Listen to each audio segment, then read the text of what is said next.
రాష్ట్రంలో ముందుంది. Indian journalist union సహకారంతో అధ్యక్షుడు శ్రీనివాసరెడ్డి గారి సహకారంతో మేము ముందుకి నడుస్తున్నాం. గత తెలుగు రాష్ట్ర విభజన తెలుగుదేశం ప్రభుత్వంలో కొత్తగా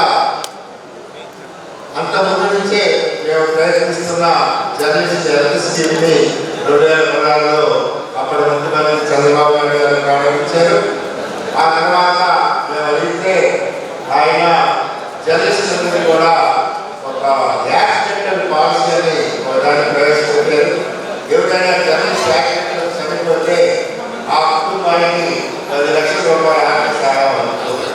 ఆ 10 లక్షల రూపాయల ఆర్థిక సహాయం అందడానికి మేము సంవత్సరానికి ఇన్సూరెన్స్ 200 కంటే ప్రభుత్వం 200 కట్టేది. అయితే దురదృష్టం 2019 నుంచి ఈ working journalist health accidental policy ప్రభుత్వం ఆపేయడం జరిగింది.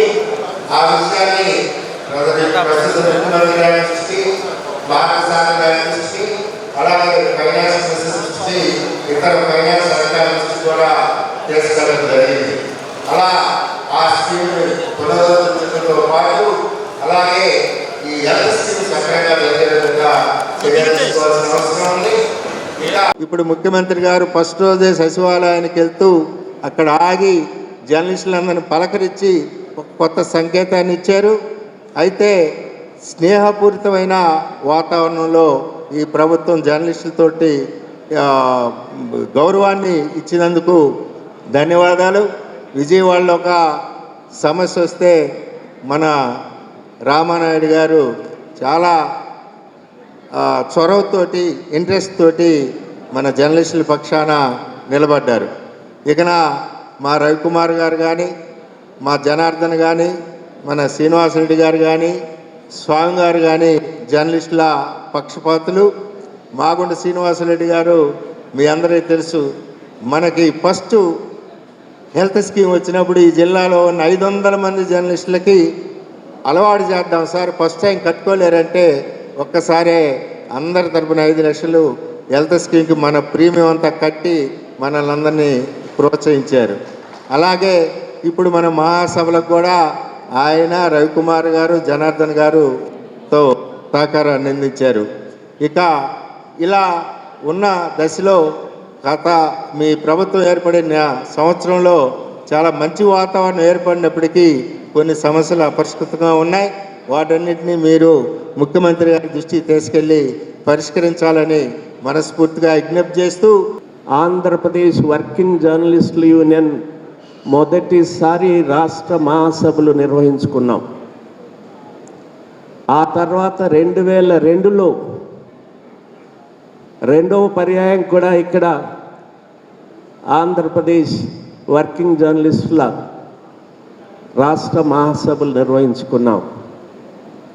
అప్పుడు 16 ఏళ్ళ తర్వాత, ఇప్పుడు దాదాపు 22 ఏళ్ళ తర్వాత మళ్ళీ ఈ పెద్దలందరినీ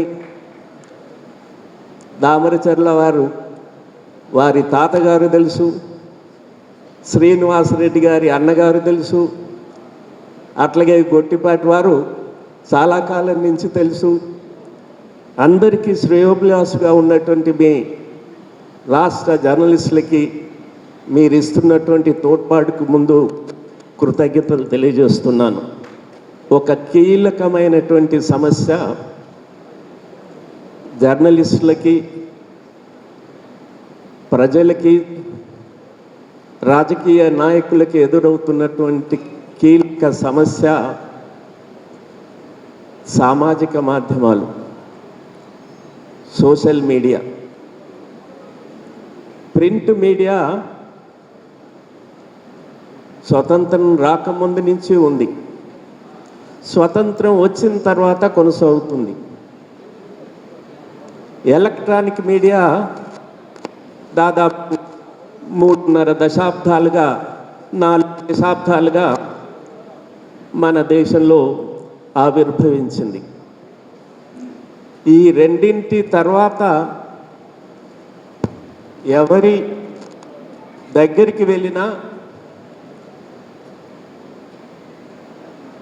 గల్లీ వార్త ఢిల్లీకి ఒక్క క్షణంలో వెళ్ళిపోతుంది. గల్లీ వార్త ఒక్క క్షణంలో ఢిల్లీకి వెళ్ళిపోతుంది. నిన్న మా సెమినార్లో ఆర్టిఫిషియల్ ఇంటెలిజెన్స్ మీద, సోషల్ మీడియా మీద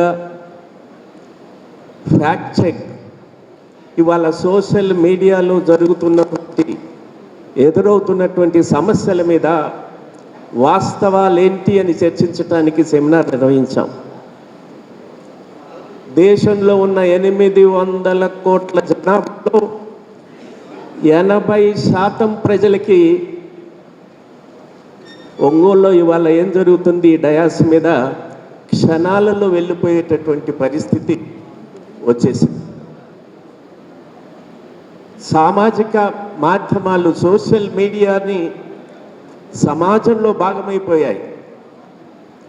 కాదనలేం, అరికట్టలేం, నివారించలేం, నివారించకూడదు కూడా.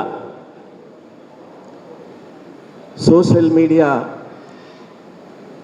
అయితే ఇవాళ పరిణామాలు, ప్రింట్ మీడియా తప్పులు చేస్తే పరిణామాలు ఎట్లాగుంటాయో, ఎలక్ట్రానిక్ మీడియా తప్పులు చేస్తే ఎలా ఉంటాయో, వాటికి 100 రెట్లు సోషల్ మీడియా ద్వారా జరిగే పరిణామాలు సమాజంలో అలజడిని సృష్టించటానికి, వ్యక్తి ప్రతిష్టను దెబ్బతీయటానికి, సంస్థ ప్రతిష్టను దెబ్బతీయటానికి క్షణాలలో జరిగిపోతుంది. దీన్ని ఎట్లా అరికట్టడం అనేది వాళ్ళందరిలో తొలుస్తున్నటువంటి సమస్య. Andhra Pradesh union of working journalist అని అంటే నా వరకు నేను ప్రత్యేకంగా కూడా చాలా సభల్లో కూడా, జిల్లా సభలైనా రాష్ట్ర సభలైనా కూడా పార్టిసిపేట్ జరిగింది. ఉన్నప్పుడు ఎప్పుడు చూసినా కూడా దీనికి స్ట్రెంగ్త్ అంటే నంబర్ ఆఫ్ మెంబర్స్ అనేది పెరగటం చూసాం.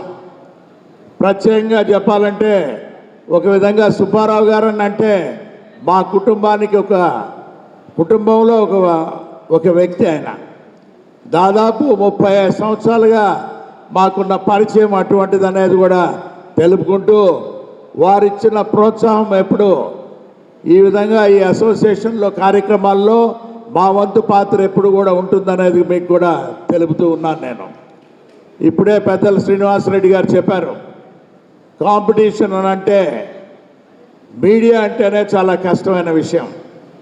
మేము కూడా అప్పుడు దాదాపు 10 సంవత్సరాలు ఒక పెద్ద న్యూస్ పేపర్ను కూడా నడపడం కూడా జరిగింది.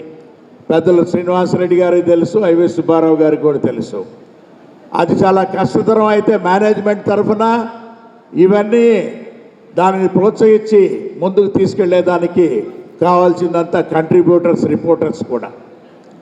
ఈరోజు అప్పుడు ప్రింట్ మీడియా ఏ విధంగా ఉండదనేది కూడా చూసిన వాడిని నేను. ఆ తర్వాత ఎలక్ట్రానిక్ మీడియా ఏ విధంగా వచ్చిందని చూసాం. ఆ తర్వాత డిజిటల్ మీడియా, ఇప్పుడు ఈ పేపర్లు కూడా ఏ విధంగా వస్తున్నాయి కూడా చూస్తున్నాం. ఇంకా అంటే దానికి కాంపిటీషన్ అంటే శ్రీనివాసరెడ్డి గారు చెప్పినట్టుగా సోషల్ మీడియా, దీనికి ఎప్పుడు కూడా ఒక నియంత్రణ చేయలేము కూడా.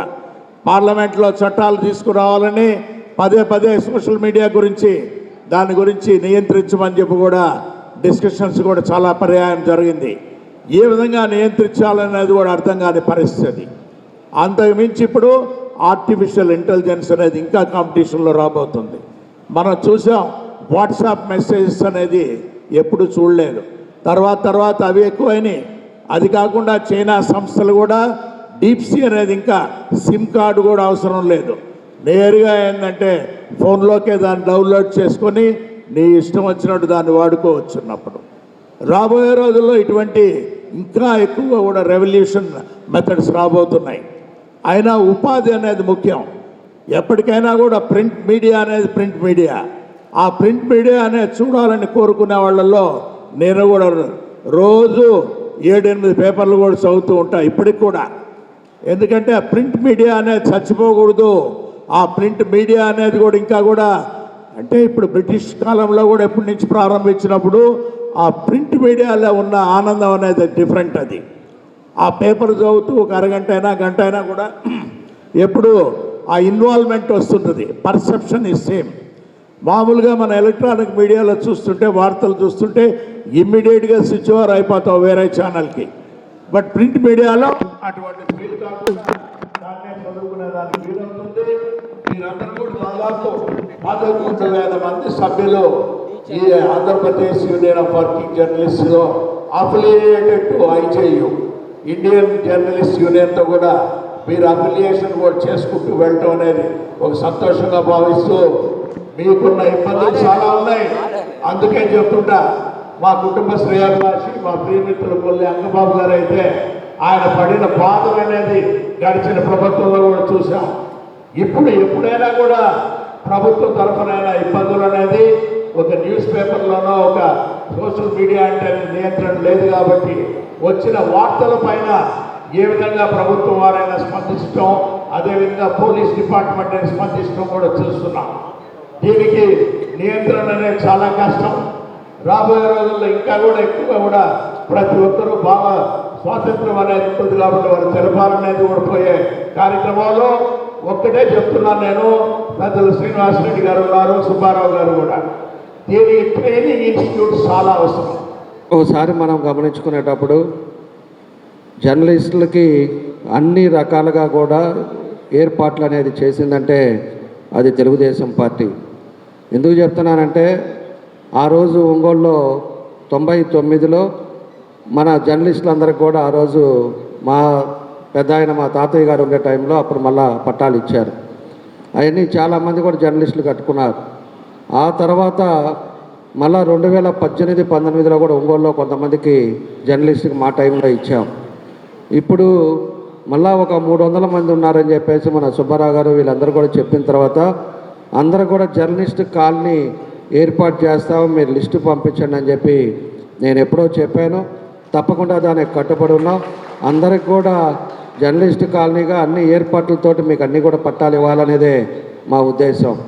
ఎందుకంటే ప్రజల కోసం మేము ఏ విధంగా కష్టపడుతున్నామో అదేవిధంగా ప్రజలకి ఏ విధంగా మనం చేయాలి, ఎక్కడ ఇబ్బందులు జరుగుతుందో, ఎక్కడ పొరపాట్లు జరుగుతుందో దాన్ని మనం ప్రజలకు తెలియపరచాల్సిన బాధ్యత అంతా కూడా మీ మీద ఉందని చెప్పేసి కూడా మేము తెలియజేస్తున్నాం.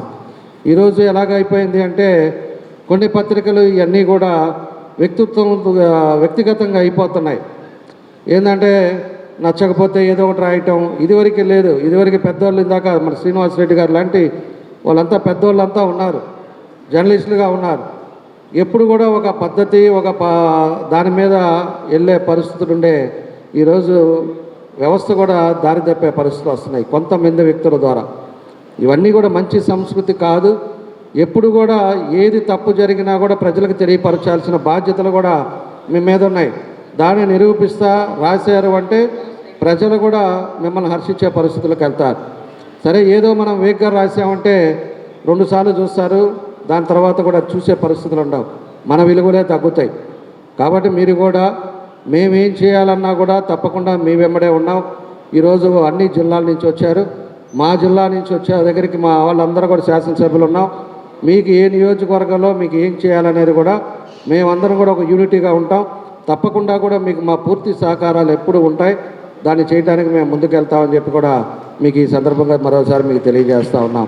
దాంతోపాటు హెల్త్ కార్డ్స్ కూడా పోయినసారి మన దగ్గర ఒక ఈనాడు కెమెరామ్యాన్ యాక్సిడెంట్లో చనిపోవడం కూడా జరిగింది. అలాంటి వాళ్ళకంతా కూడా ఇన్సూరెన్స్ చేసుకోవటం, అదేవిధంగా ఎవరైతే మన జర్నలిస్టులు కానీ కెమెరామ్యాన్లు కానీ ఎవరైతే ఉన్నారో వాళ్ళంతా పేదవాళ్ళు ఉన్నారో వాళ్ళ పిల్లల చదువులు కానీ లేకపోతే వాళ్ళకి ఏదైతే ఈరోజు ప్రభుత్వం కూడా వాళ్ళకి ఐడి కార్డ్స్ అన్నీ కూడా ఇచ్చారు. ఏదైతే మనం చేయాల్సినవి ఉంటే మా దృష్టికి తీసుకొస్తే తప్పకుండా కూడా మా పూర్తి సహకారంతో మేము ముందుకు తీసుకెళ్తామని చెప్పి కూడా మీకు ఈ సందర్భంగా మేము తెలియజేస్తూ ఈరోజు మమ్మల్ని అందరినీ కూడా పిలిచి ఎంతో బ్రహ్మాండంగా ఈరోజు ఈ కార్యక్రమం మన జిల్లాలో పెట్టుకోవటం చాలా సంతోషం. మమ్మల్ని అందరినీ కూడా పిలిచి మిమ్మల్ని అందరినీ కూడా కలుసుకునే విధంగా ఈరోజు ఈ కార్యక్రమం చేసినందుకు ముందు మన సుబ్బారావు గారికి కానీ ఇదే విధంగా అధ్యక్షులు రమణ గారికి కానీ వీళ్ళంతా కొంతమంది ఎవరైతే పెద్దలు ఉన్నారో వాళ్ళందరికీ కూడా నా అభినందనలు తెలియజేస్తూ సెలవు తీసుకుంటున్నాను. Thank you. తొందరలోనే నిర్మిస్తున్నాం. అది కూడా మా పెద్ద ఆయన రామచర్ల ఆంజనేయ గారి పేరు మీద ప్రెస్ క్లబ్ పెడతాం, మేమే కట్టిస్తాం. దానిపైన ఒక 2-3 రూమ్స్ కూడా పెడతాం. దూరాల నుంచి వచ్చే వాళ్ళు ఎవరైనా కూడా టౌన్కి వస్తే మీరు విశ్రాంతి తీసుకోవటానికి కానీ పనుకోవటానికి కానీ ఉండే వసతులతోటి దాన్ని కూడా ప్లాన్ చేస్తూ ఉన్నాం.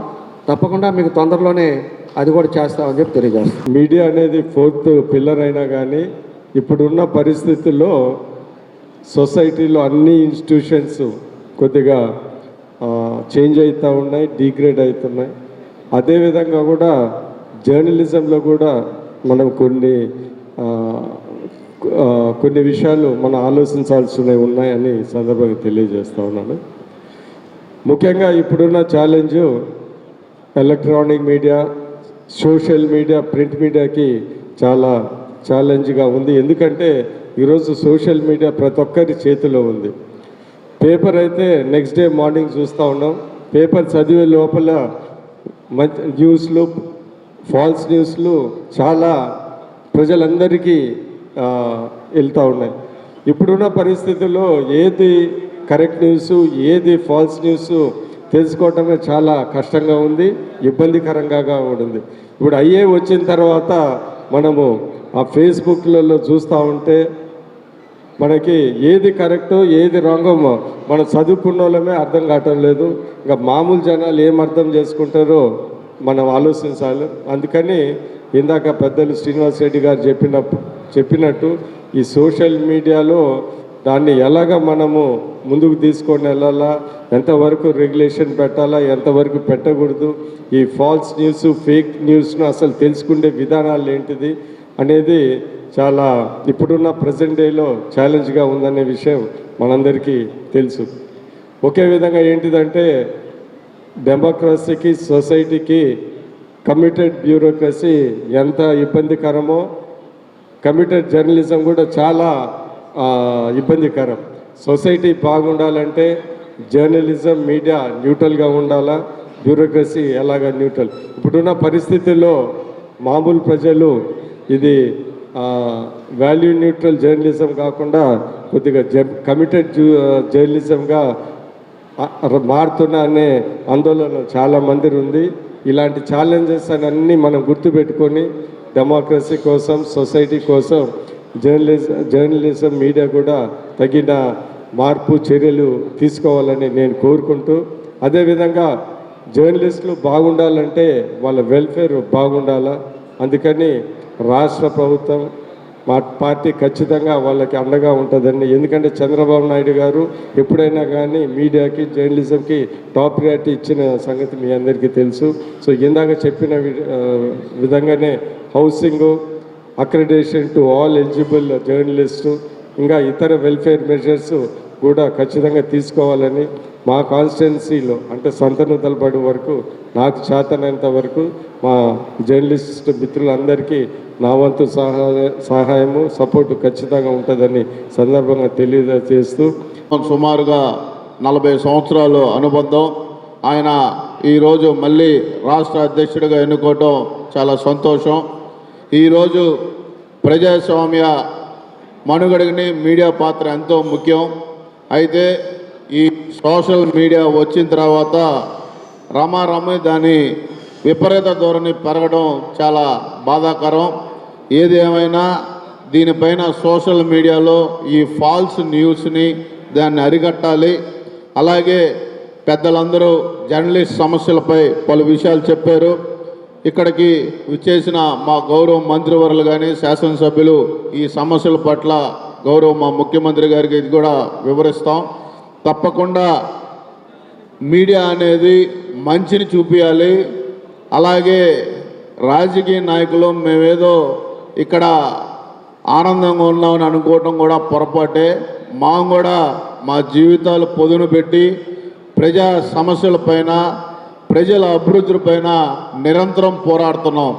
దయచేసి మేము 100 పనుల్లో మాకు అయ్యే 40 పనుల్ని చాలా ప్రాపర్గా మీరు ఆ మంచిని జనాల్లో తీసుకెళ్తే అది మేము చాలా మేలు చేసిన అవుతాం. కానీ కొన్ని మీడియా ఛానళ్ళు ఈరోజు కొత్తగా వచ్చి యూట్యూబ్ ఛానల్స్ కానీ అన్ని నెగిటివ్ పబ్లిసిటీలు కూడా చేయడం కూడా మంచిది కాదు. సొసైటీ ఈరోజు చాలా వరకు ఒక జనరేషన్ ఈ సోషల్ మీడియాకి అట్రాక్ట్ అయ్యి చాలా గాడి తప్పుతూ ఉంది. దాన్ని కూడా మీరు బాధ్యతగా తీసుకొని ఈరోజు మన దేశం బాగోవాలంటే, మన దేశ పౌరులందరూ ఆనందంగా ఉండాలంటే క్రమశిక్షణ చాలా ఇంపార్టెంట్. అలాగే మీరు కూడా మంచిని చూపించండి. చెడు ఏమన్నా ఉంటే మమ్మల్ని అది చేయని పనులు మా మీద నిందలేయడం కూడా కరెక్ట్ కాదని భావిస్తూ ఇంతటి చక్కటి సమావేశంలో మాకు అవకాశం కల్పించిన ఈ వర్కింగ్ జర్నలిస్ట్ యూనియన్కి మనస్ఫూర్తిగా ధన్యవాదాలు తెలియజేసుకుంటూ, అలాగే ఈ యొక్క పాత్రికేయ మిత్రులతోటి మా దామచర్ల కుటుంబం సుమారుగా మా పెద్ద దామచర్ల ఆంజనేయులు గారికి అందరూ సుపరిచితులే.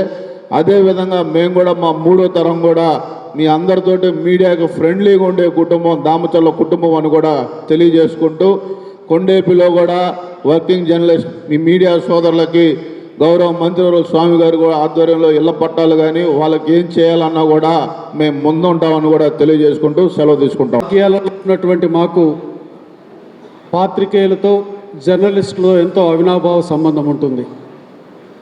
ఈరోజు మీరందరూ కూడా సమాజంలో జరుగుతున్నటువంటి మంచిని కానివ్వండి, చెడును కానివ్వండి, ప్రజలకు తెలియజేస్తున్నటువంటి ఒక ప్రచార ముఖ్యమైనటువంటి దాంట్లో మీరున్నారు. అయితే మీకు కూడా ఎన్నో సమస్యలు ఉన్నాయి. దానికోసమే ఈరోజు మీరు ఒక అసోసియేషన్ ఏర్పాటు చేసుకోవడం, మీ సమస్యలన్నింటిని గురించి చర్చించుకునేదానికి ఒక వేదిక దగ్గరికి రావడం జరిగింది. దురదృష్టం ఏమిటంటే గడిచిన ప్రభుత్వాలు మిమ్మల్ని నిరంకుశంగా మీ సమస్యలను చెప్పుకునేదానికి లేకుండా, వర్కింగ్ జర్నలిస్ట్కి అక్రిడేషన్ కూడా ఇవ్వకుండా ఎన్నో రకాలుగా ఇబ్బందులు పెట్టింది గడిచినటువంటి ప్రభుత్వాలు. ఈరోజు అధికారంలో ఉన్నటువంటి ఈ ప్రజాప్రభుత్వం మీ యొక్క సమస్యలను పరిష్కరించేదానికి సుముఖంగా ఉంది. ఎన్డీఏ కూటమి ప్రభుత్వం వాళ్ళ యొక్క మేనిఫెస్టోలో స్పష్టంగా మాకు పెట్టడం జరిగింది, మీ జర్నలిస్టులకి హౌసింగ్లు కానీ ఇటువంటి అన్నీ కూడా మేము ఇస్తామనేటువంటి విషయంగా పెద్దలందరూ కూడా చెప్పారు. ఇక్కడ మీకు ప్రెస్కి సంబంధించిన ప్రెస్ క్లబ్ కానివ్వండి, జర్నలిస్టుల కాలనీలు కానీ ఏర్పాటు చేస్తామని. నా మటుకు నేను వర్కింగ్ జర్నలిస్టులు ఎవరైతే ఉంటారో గిద్దలూరు నియోజకవర్గంలో మీకు అక్కడ ఇళ్ల స్థలాలు కానీ ఇల్లు కానీ ఇవ్వాలంటే ఖచ్చితంగా మీకు నేను అందిస్తానని చెప్పి ఈ సందర్భంగా మీ అందరికీ నేను తెలియజేస్తూ, ఏది ఏమైనా ఈ ఎన్డీఏ కూటమి ప్రభుత్వంలో మీ పట్ల అన్ని విషయాలు సానుకూలంగా ఉందనేటువంటి విషయాన్ని తెలియజేస్తూ, ఐవి సుబ్బారావు గారు ఇక్కడ వేదిక మీద ఉన్నటువంటి మా అందరికీ కూడా ఎంతో ఆప్తులు, అన్ని విషయాల్లో మాకు చేదోడు వాదోడుగా ఉండేటువంటి మనిషి. ఆ విషయాన్ని కూడా మీకు ఒక్కసారి తెలియజేసుకుంటూ ఈ అవకాశం ఇచ్చినటువంటి మీ అందరికీ మనస్ఫూర్తి నమస్కారాలు తెలియజేస్తూ నేను సెలవు తీసుకుంటా ఉన్నాను. నేను ఇప్పుడు మనం చూస్తే న్యూస్ మీద, సమాచారం మీద ఆధారపడి ఉన్నాము. అలాంటి సమాచారాన్ని ప్రజలకి అందరికీ అందజేసే దాంట్లో పాత్రికేయులు పాత్ర ఎంతో ఇంపార్టెంట్. ఆ న్యూస్ని అందజేయటంలో ఎంతో నీతి నిజాయితీతో అక్షర పోరాటం చేస్తున్న పాత్రికేయులు ఇక్కడ ఎంతోమంది ఉన్నారు. వారందరికీ నా అభినందనలు. జర్నలిస్ట్ ఎప్పుడు వాళ్ళకి జనం నాడి తెలుసు, జనాల బాధలు తెలుసు. కొన్నిసార్లు మా దాకా రాని సమస్యలు కూడా మీ దగ్గరకు వచ్చి చెప్పుకుంటారు. అవి సమాజానికి తెలియచేయటంలో, అట్లాగే ప్రాబ్లమ్స్ని తీర్చడంలో మీ కృషి అభినందనీయం. మనం చూస్తే మన జాతిపిత మహాత్మా గాంధీ గారు, ఎక్స్పీఎం అటల్ బిహారీ వాజ్పేయి గారు, అట్లాగే జడ్జ్ రమణ గారు కూడా జర్నలిస్ట్ రంగంలో పనిచేసిన వాళ్ళే. ఎంతోమంది పొలిటీషియన్స్ కూడా జర్నలిస్ట్గా ఉన్నవాళ్ళు. ప్రజాస్వామ్యంలో 4 స్తంభాల్లో మీడియా ఒకటి. ఎలా అయితే ప్రభుత్వానికి, చట్టసభలకి, న్యాయస్థానాలకి బాధ్యత ఉందో అట్లాగే మీడియాకు కూడా ఉందని నేను గట్టిగా నమ్ముతాను. అంత చక్కగా మీ అందరూ మీ బాధ్యత నెరవేర్చారు కాబట్టి ఎన్నో అక్రమాలు బయటకు వచ్చాయి, ఎన్నో నిజాలు ప్రజలు తెలుసుకున్నారు. ఒక ప్రజాప్రభుత్వం ఏర్పడటానికి అదంతా దోహదపడింది. అయితే మీడియాకి ఎప్పుడూ కూడా క్రెడిబిలిటీ ఉంటే మీ శక్తి ఇంకా పెరుగుతుంది. వ్యూస్ కోసం కాకుండా మంచి న్యూస్ని ప్రజలకి తీసుకెళ్తే మీరు ఇంకా శక్తివంతులుగా అవుతారు. గతంలో చూస్తే గత 5 ఏళ్లలో మీడియా వాళ్ళ మీద ఎన్నో కేసులు దాడులు జరిగాయి. స్వేచ్ఛగా న్యూస్ కూడా కొన్ని చోట్ల రాయలేని పరిస్థితి. కూటమి ప్రభుత్వం ఎప్పుడూ కూడా జర్నలిస్ట్ స్వేచ్ఛకి కట్టుబడి ఉంటుంది, అట్లాగే జర్నలిస్ట్ సంక్షేమం కోసం కట్టుబడి ఉంటుందని ఈ సందర్భంగా తెలియజేస్తున్నాను. నన్ను ఇక్కడికి ఆహ్వానించినందుకు, అట్లాగే ఇక్కడ మాట్లాడే అవకాశం కల్పించినందుకు అందరికీ ప్రత్యేకమైన ధన్యవాదాలు. జర్నలిస్ట్ కానీ వాళ్ళ కుటుంబ సభ్యులకు కానీ ఏదైనా హెల్త్ పరమైన ప్రాబ్లమ్స్ ఉంటే మా హాస్పిటల్లో నేను ఉచితంగా వైద్య సేవలు అందిస్తానని ఈ సందర్భంగా తెలియజేస్తున్నాను. ఇప్పుడే మన శ్రీనివాస్ రెడ్డి గారితో మాట్లాడుతూ ఉన్నప్పుడు చాలా విషయాలు, కొత్త విషయాలు లేకపోతే పాత విషయాలని చాలా చక్కగా వివరిస్తూ ఉన్నారు. చాలా ఇన్ఫర్మేషన్ వారి దగ్గర నుంచి నేర్చుకోవడం జరిగింది ఈ పావు గంట 20 నిమిషాల్లో. నిత్యం పరిశోధన మీద లేకపోతే సమస్యల మీద ఒక అవగాహనతో పనిచేసే వ్యక్తులు జర్నలిస్టులు. స్వాతంత్రోద్యమం కాలంలో స్వాతంత్ర ఉద్యమాన్ని నడిపింది కూడా పత్రికలే ఆ రోజు. తరువాత కాలానుగుణంగా వస్తున్న మార్పులు, మన దేశంలో ఏర్పడిన చట్టాలు లేకపోతే ఇతరత్ర ఇవన్నీ ఈరోజు ఇప్పుడున్న మన పత్రికా రంగాన్ని చూస్తూ ఉన్నాం. కొంతమేరకి కొంత డిటీరియేట్ అయినప్పటికీ ఇది మన డెమోక్రటిక్ సిస్టంలో ఒక మెయిన్ పిల్లరు. కాబట్టి మనం టెక్నాలజీకి తగ్గట్టుగా, గతంలో మా బాబాయ్ గారు కూడా ఒక జర్నలిస్ట్ ఉన్నారు చీరాల్లో. ఆయన న్యూస్ రాసేటప్పుడు చూస్తూ ఉండేవాడిని. పేజీలు రాసేవాడు, లేదంటే ఒక ట్రంకాలు బుక్ చేసుకొని డైరెక్ట్గా ఆఫీస్కి రిపోర్ట్ చేయడానికి చాలా తంటాలు పడుతూ ఉండేవాళ్ళు. లేదంటే వాళ్ళు న్యూస్ రాసి ఆ పేపర్లన్నీ కూడా బస్కి ఇచ్చి లేకపోతే మనిషినిచ్చి విజయవాడ, హైదరాబాద్తో ఫొటోస్ అయి పంపేవాళ్ళు. కానీ ఈరోజు అలాంటి పరిస్థితి లేదు. ఇక్కడ నుంచొని మాట్లాడుతూ ఉంటేనే దీనికి సంబంధించిన వీడియోలు కానీ లేకపోతే స్క్రోలింగ్ కానీ సమాచారం కానీ క్షణాల్లో వ్యూవర్స్ దగ్గరికి వెళ్తూ ఉంది. అంటే చాలా స్పీడ్గా న్యూస్ ట్రాన్స్ఫర్ అవుతూ ఉంది. అలానే స్పెక్యులేషన్ కూడా విపరీతంగా ట్రాన్స్ఫర్ అవుతూ ఉంది. సో భవిష్యత్తులో ఇది పెను ప్రమాదమయ్యే అవకాశం కూడా ఉంది. పూర్తిగా విషయాన్ని అర్థం చేసుకోకుండా, లేదంటే మనకుండే సొంత అభిప్రాయాలని జనం మీద రుద్దేదానికి, లేకపోతే వ్యక్తిగత రాగద్వేషాలకి అతీతంగా చేయాల్సిన పనిని ఒక ఇది పెట్టుకొని చేయటం వలన కొంత మేరకు నష్టం జరిగి మన గౌరవానికి భంగం కలిగే పరిస్థితి చూస్తూ ఉన్నాం. కాబట్టి ఇక్కడ మనం టెక్నాలజీని ఎప్పటికప్పుడు అప్డేట్ చేసుకుంటూ ఉండాలి, నైపుణ్యత పెంచుకుంటూ ఉండాలి. అట్ ది సేమ్ టైం గత ప్రభుత్వ కాలంలో చూసాం, జర్నలిస్టులు వార్తలు రాసినా కూడా కేసులు పెట్టే జీవోలు తీసుకొచ్చారు. అలాగే కరోనా సమయంలో చనిపోయిన జర్నలిస్టుల కోసం సుబ్బారావు గారు చాలా పెద్ద ఎత్తున తిరిగారు. దాదాపు ప్రభుత్వంలో పెద్దలందరి దగ్గరికి వెళ్ళారు, కోర్టుకు కూడా వెళ్ళి వారు ప్రయత్నం చేశారు. కానీ ఆ కోర్టు ఆర్డర్ను కూడా ఇంప్లిమెంట్ చేసే పరిస్థితి గతంలో ప్రభుత్వాలు చూపెట్టలేదు.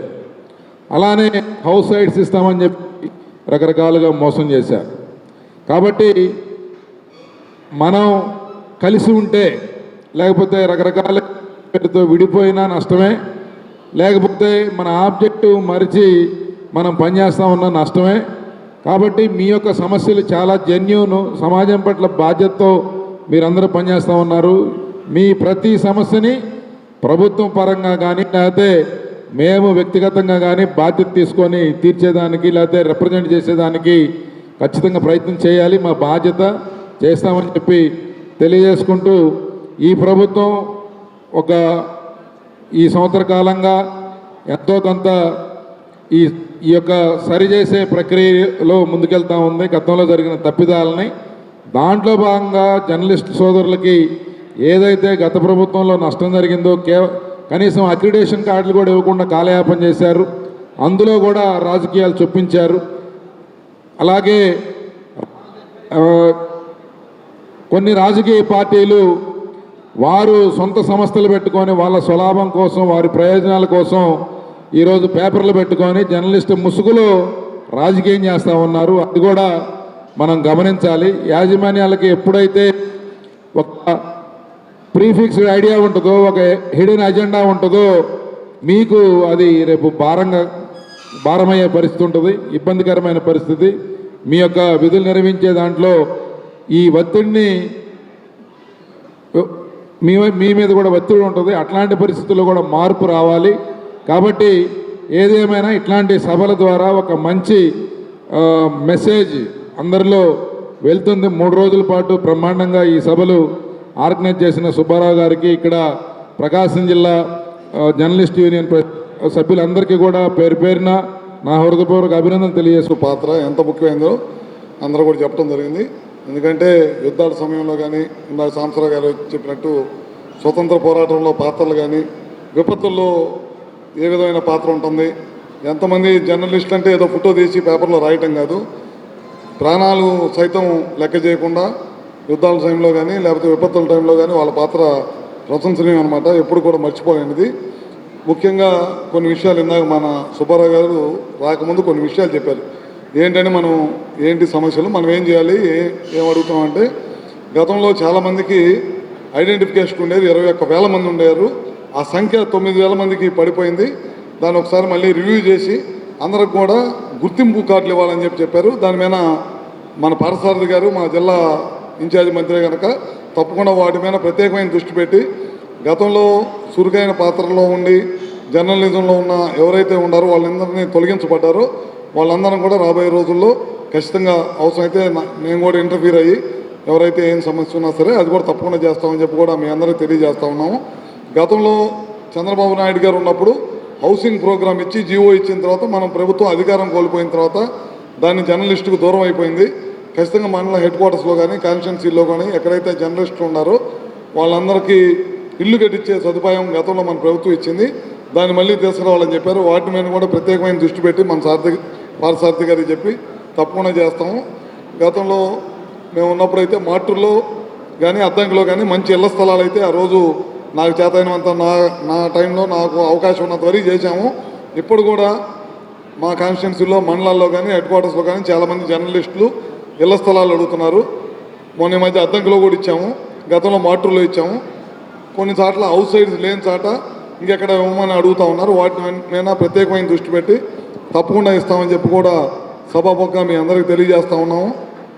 ఇంకోటి ముఖ్యమైనది ఏంటంటే, జర్నలిస్టులు వృత్తిపరంగా గ్రామాల నుంచి కానీ ఎక్కడికైనా వెళ్ళేసి వచ్చేటప్పుడు ఏదైనా యాక్సిడెంట్లు అయినా లేకపోతే ఏదైనా యాక్సిడెంట్ అయి దెబ్బలు తగిలినా చనిపోయినా చాలా ఇబ్బందికరమైన పరిస్థితి వాళ్ళ కుటుంబాలు ఎదుర్కొంటాయని చెప్పి పలుసార్లు దృష్టి పెట్టారు. గతంలో ఇన్సూరెన్స్ ఉండేది, ఆ ఇన్సూరెన్స్ ఇప్పుడు దాన్ని తొలగించడం జరిగింది. మళ్ళీ ప్రభుత్వం ఇన్సూరెన్స్ కనుక పాలసీ తీసుకొని వస్తే కనుక తప్పకుండా బాగుంటుందని చెప్పారు.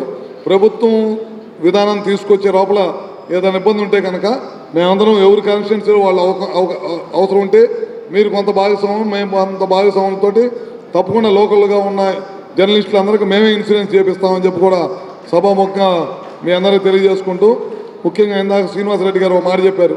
మీరు సంవత్సరం కాలంలో ఏవైతే కార్యక్రమాలు చేశారో వాటన్నిటికీ ప్రజల్లోకి తీసుకెళ్తున్నారు, మంచి కార్యక్రమాలు చేశారు, బాగానే ఉన్నాయి. మా జర్నలిస్టులకి సంబంధించిన ఏదైతే ఉన్నాయో ఆ రోజు మేనిఫెస్టోలో చెప్పారో వాటిని మేము దృష్టి పెట్టమని చెప్పడం జరిగింది.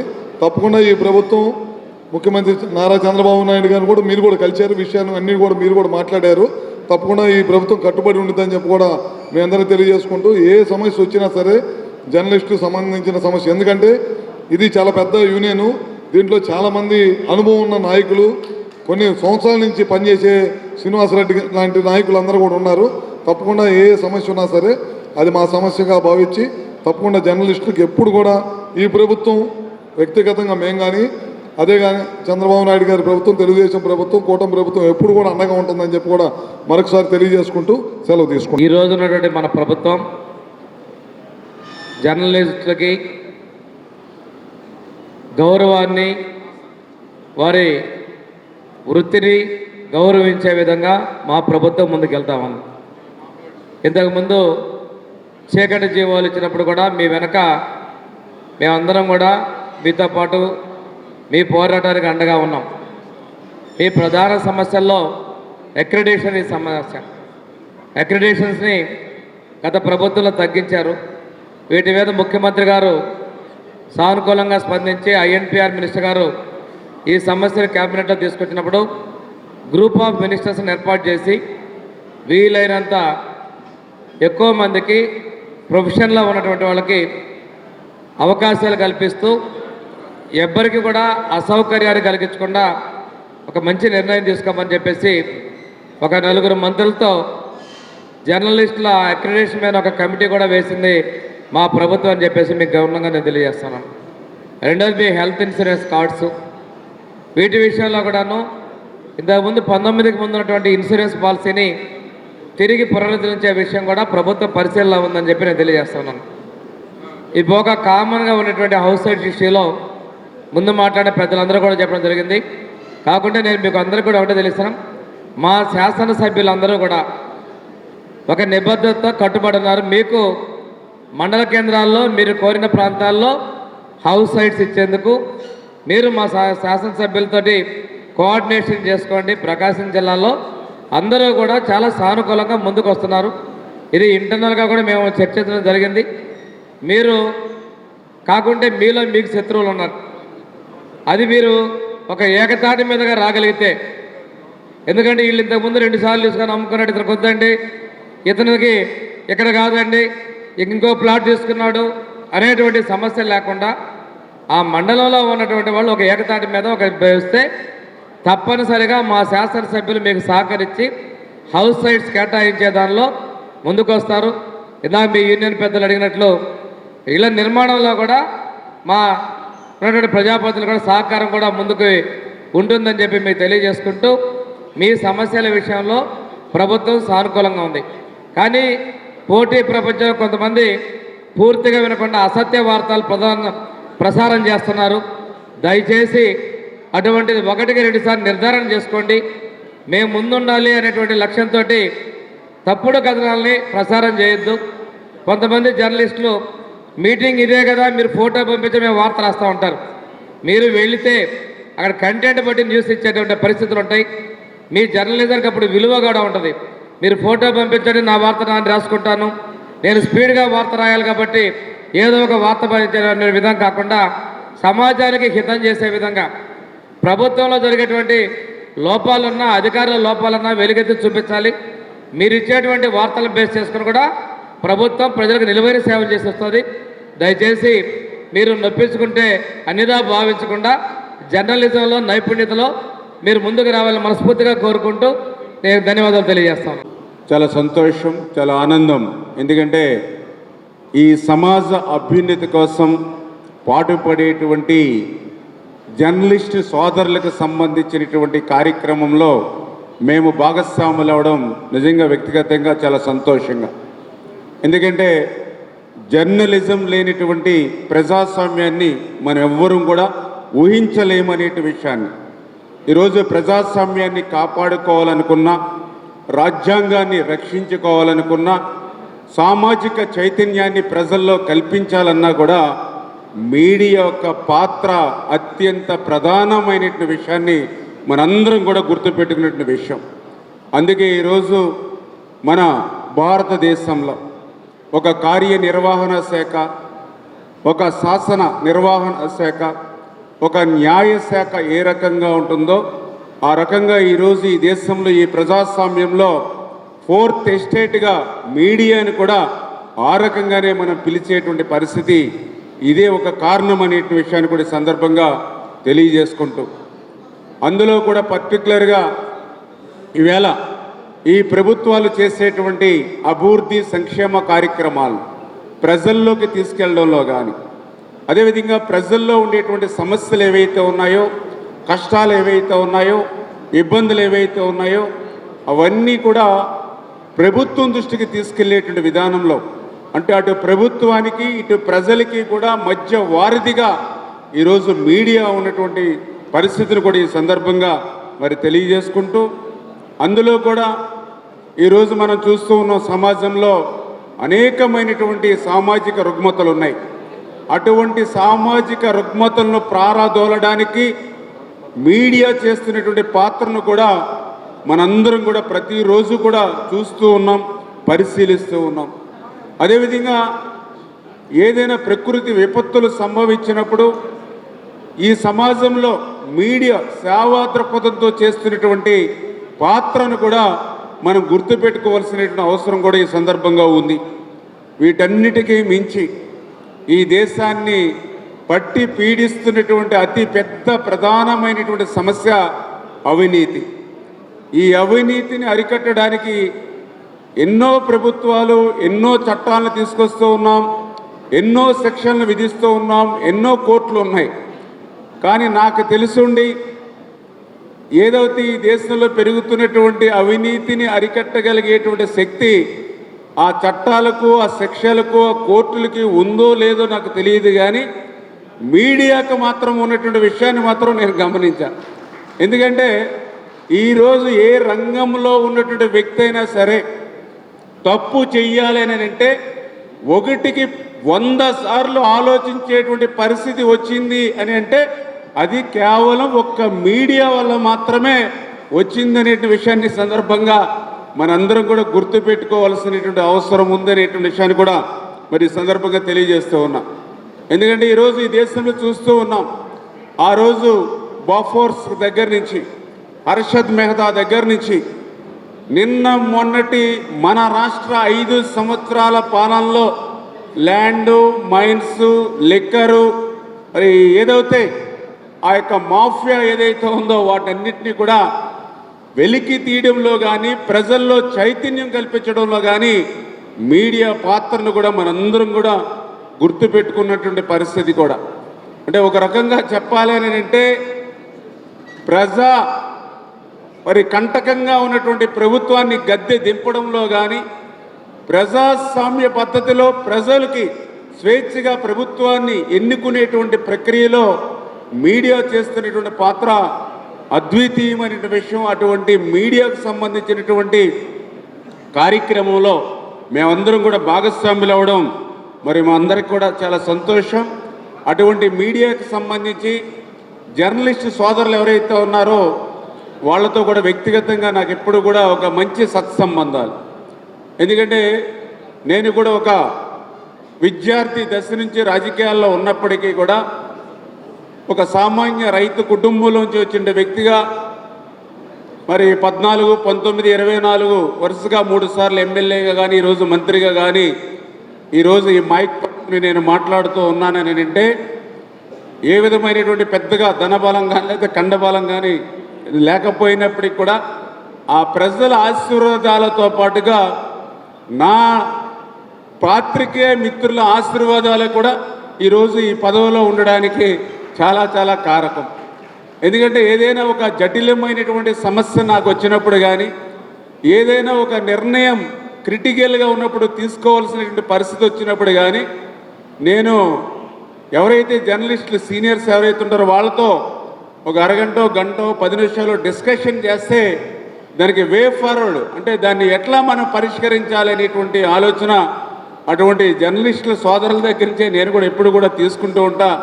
ఆ రకంగా నేను తీసుకునేటువంటి నిర్ణయం సక్సెస్ అవుతుంది అని అంటే దానికి కారణం ఆ జర్నలిస్టులు ఇచ్చేటువంటి ఆ సలహాలు, సూచనలే కారణం. దాన్ని అమలు చేయడమే దాని యొక్క సక్సెస్ కారణం అనే విషయాన్ని కూడా ఈ సందర్భంగా మీ ద్వారా కూడా తెలియజేసుకుంటూ, అటువంటి జర్నలిస్టులకు కూడా ఈరోజు ఒక ప్రభుత్వంగా కానీ, ఒక ప్రజాప్రతినిధిగా ఉన్నప్పుడు కానీ మరి వాళ్ళకు కూడా మనం చేయవలసిన బాధ్యత.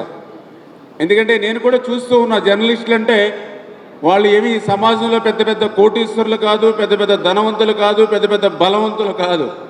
కేవలం కలంతోటే వాళ్ళు సమాజంలో, ఎందుకంటే రాజకీయాల్లోకి వచ్చి ఒక పేదవాడికి, ఒక బడుగు బలహీన వర్గాల వారికి సేవ చేయాలనేటువంటి తలంపుతో ఏ రకంగా అయితే మేము రాజకీయాలు అంటే ఒక సమాజంలో ఒక మార్పు తీసుకురావాలనేటువంటి ఆలోచనతో మేము రాజకీయాల్లోకి ఎట్లా వస్తామో అదేవిధంగా పాత్రికేయులు కూడా తమ కలబలంతో ఈ యొక్క సమాజంలో ఒక మార్పు తీసుకురావాలి, మంచిని పెంచాలి, చెడు నుండి సమాజాన్ని రక్షించాలనేటువంటి ఆలోచనతో మరి ప్రతిరోజు కూడా మరి వాళ్ళకు వచ్చేటువంటి జీతభత్యాలు, ఎందుకంటే మనందరికీ తెలుసు అవి పెద్దగా మనం చెప్పుకునేవి కాదు, అయినప్పటికీ కూడా పాత్రికేయుడు చాలా సంతోషంగా ఆనందంగా ఉంటున్నాడంటే నేను గమనించింది ఆ రోజు ఏదైనా ఒక సబ్జెక్ట్ మీద చాలా శ్రమించి కష్టపడి ఒక ఆర్టికల్లో ఒక స్టోరీ రాస్తే తర్వాత రోజు పొద్దుటే ఉదయం ఆ పేపర్లో తను రాసినటువంటి ఆర్టికల్లో స్టోరీ వస్తే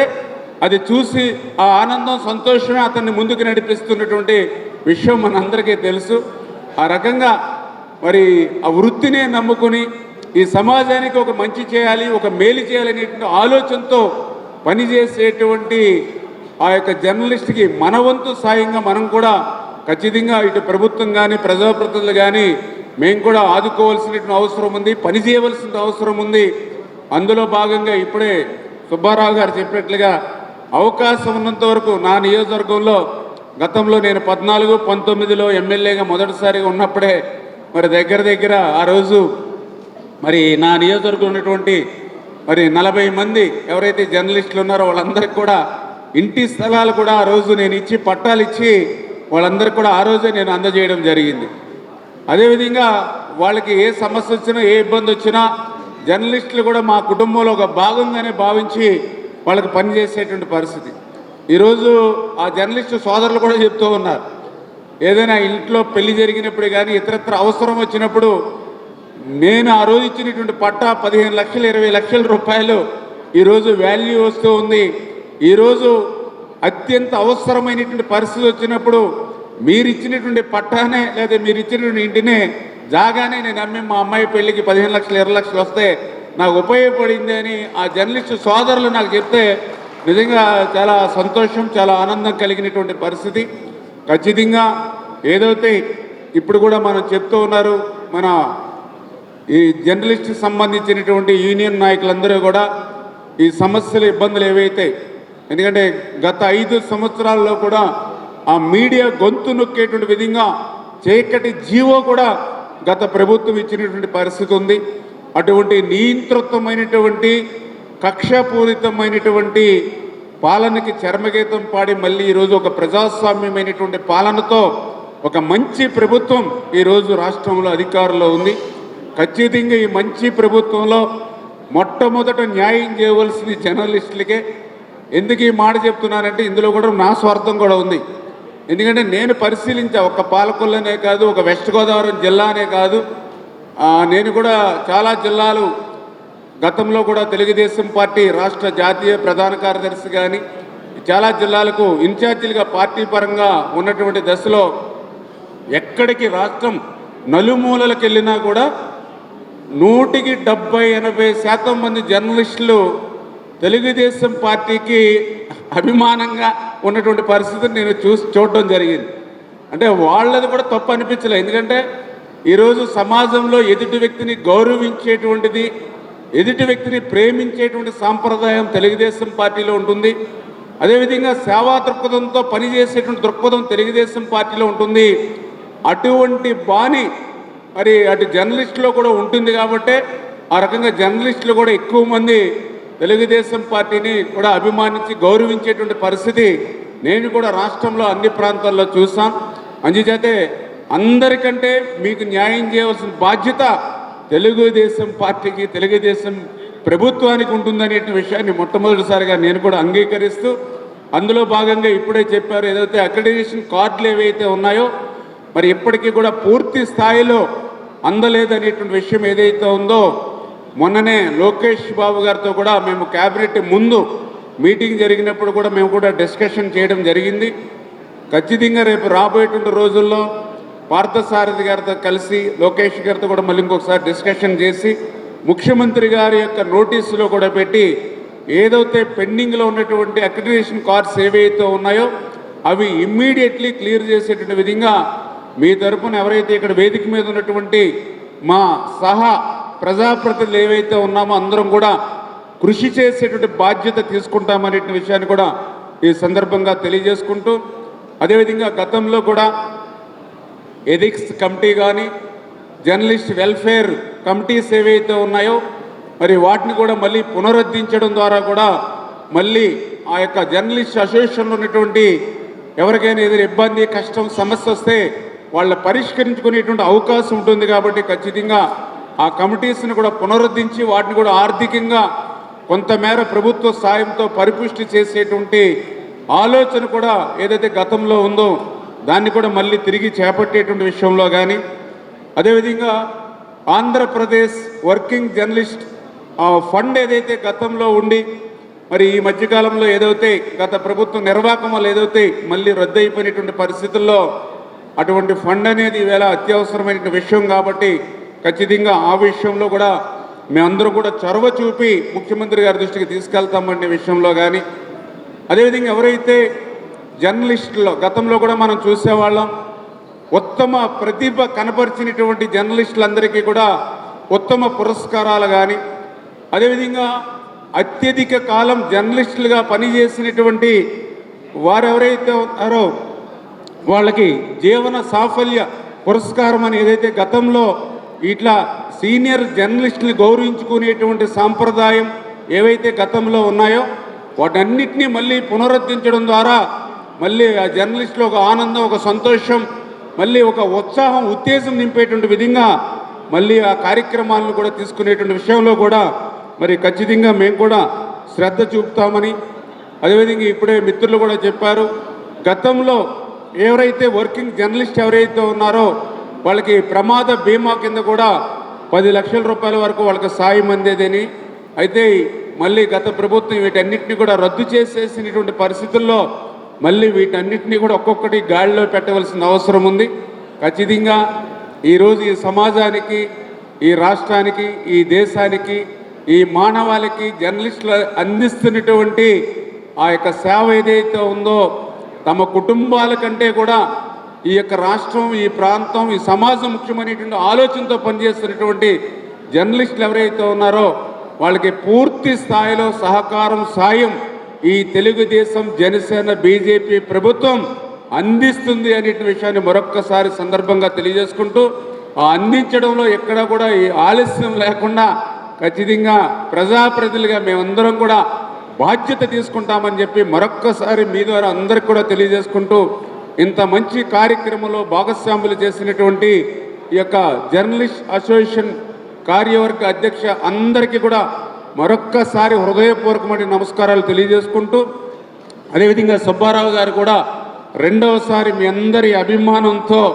మళ్ళీ అధ్యక్షులుగా ఆయన బాధ్యతలు స్వీకరిస్తున్నందుకు ఆయన కూడా మా అందరి తరపున కూడా హృదయపూర్వకమైనటువంటి అభినందనలు కూడా తెలియజేసుకుంటూ సెలవు తీసుకుంటాం.